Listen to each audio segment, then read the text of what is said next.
Olá, eu sou o Dr. William, diretor da Oncologia da BP, a Beneficência Portuguesa de São Paulo.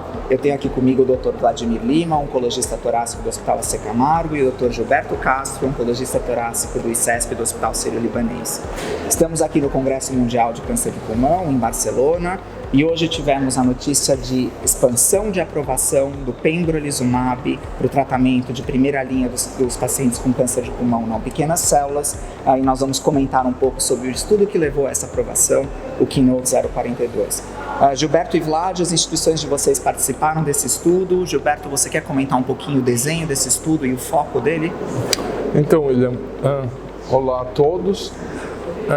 O estudo conhecido aí como KEYNOTE-042 é um estudo global, não é, de fase 3, e o braço experimental foi a dose fixa de pembrolizumab, 200 miligramas cada 3 semanas, para carcinoma de pulmão de células não pequenas, tanto para histologia escamosa quanto para histologia não escamosa. E o que era importante é que todos os pacientes tinham que enviar tumor para uma revisão central, e nessa revisão central foi detectada uma expressão, não é, de PDL1 superior a 1%. Não é? Segundo ponto que é muito importante é que os pacientes eram selvagens, ou seja, não apresentavam alterações moleculares como fusão de ALK e mutação ativadora do EGFR. O desfecho principal do estudo foi sobrevida global, que comparou então esse braço experimental do anti-PD1 do pembrolizumab dose fixa versus uma quimioterapia baseada em platina e que foi escolhida de acordo com a histologia.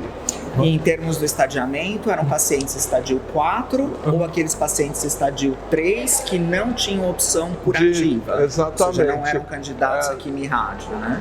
Pacientes com doença metastática, bom performance status e podia inclusive ter doença cerebral, mas doença cerebral controlada. E Vlad, quais foram os resultados principais do estudo?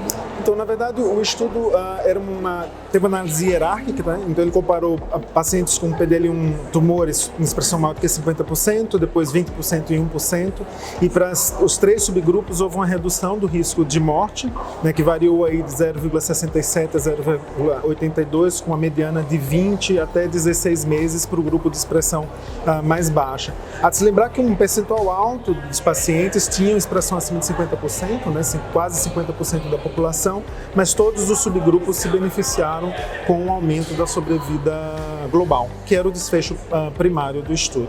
Então, quando a gente olha para a população geral do estudo, todos os pacientes PDL1 maior ou igual a 1% acabaram tendo esse aumento de sobrevida global. Mas existiu uma análise exploratória que olhou para aqueles pacientes que tinham a expressão de PDL1 entre 1% e 49%. E nesse subgrupo especificamente, a sobrevida global, a curva, ela foi superimposta à curva de quimioterapia. Então, ou seja, não aumentou a sobrevida, mas também não é pior do que a quimioterapia.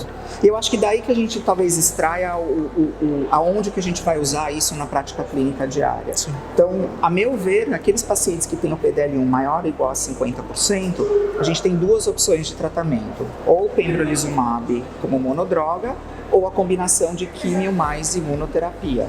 Tanto esses 2 tipos de tratamento levam a um aumento da sobrevida global comparado à quimioterapia isolada. Então acho que essas são 2 opções de tratamento.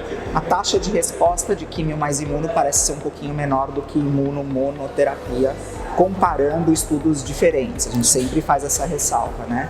Agora, acho que uma coisa, William, importante aí é a questão inclusive de toxicidade, né? Porque não apareceu nenhum sinal novo de toxicidade que já não era esperado em relação à toxicidade imunomediada. E talvez eu acho que essa informação seja importante, junto com a que você falou anteriormente, que não houve um prejuízo, de que talvez aquelas populações, um indivíduo mais idoso, que tem comorbidade, ou seja, um indivíduo mais frágil, seja exatamente onde essa estratégia talvez se encaixe melhor, né? Você não vai ter um prejuízo de oferecer imunoterapia com um perfil de toxicidade mais favorável. Então essa é a minha pergunta, para aqueles pacientes com PDL1 entre 1 e 49%, fazemos quimio mais imuno ou fazemos imunoterapia monodroga, que agora é a aprovação que surgiu no Brasil?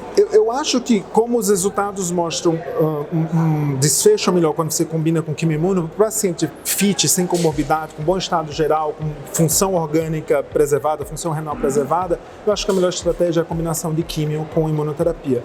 Mas naquele subgrupo que não atende a essas exigências, eu acho que é uma boa escolha você começar com imuno e deixar eventualmente a quimio para uma segunda opção, caso o resultado do inibidor de checkpoint não seja satisfatório. Por outro lado, acho que de mensagem a gente pode pensar o seguinte, daqueles pacientes que ou você não quer dar uma quimioterapia por algum motivo, ou você não precisa, eventualmente pequeno volume de doença, ou o próprio paciente às vezes não quer tomar quimioterapia, a gente tem uma boa justificativa agora para utilizar pembrolizumab, acho que é isso. Muito obrigado, Vlad. Obrigado, Gilberto. Obrigado. Até a próxima.